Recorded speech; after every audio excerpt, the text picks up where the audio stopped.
राज्यातील पीक विमाधारक शेतकऱ्यांसाठी मोठी घोषणा. शेतकरी बांधवांनो, पीक विम्यासंदर्भातील अत्यंत महत्त्वाची अपडेट आहे. कृषी मंत्री दत्तात्रय भरणे यांनी विधानसभेमध्ये मोठी घोषणा केलेली आहे. या ठिकाणी आपण स्क्रीनवरती पाहू शकता. आज विधिमंडळाच्या अर्थसंकल्पीय अधिवेशनामध्ये राज्याचे कृषी मंत्री दत्तात्रय भरणे यांनी सरकारकडून शेतकरी हितासाठी राबवण्यात येणाऱ्या विविध योजनांची माहिती सभागृहाला दिली.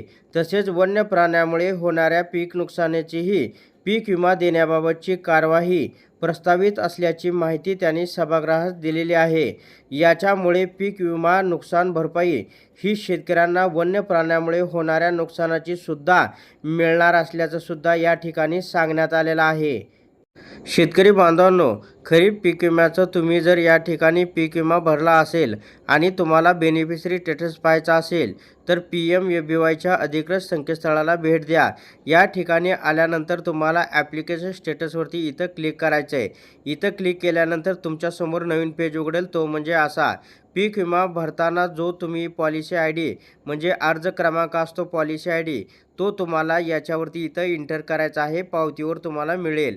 त्याच्यानंतर खाली कॅप्चा कोड टाकायचं आहे आणि चेक स्टेटसवरती क्लिक करायचं आहे. तुम्ही पीक विमा कधी भरला, काय आहे, तुमचं नाव, गाव, संपूर्ण माहिती या ठिकाणी पाहायला मिळेल. धन्यवाद.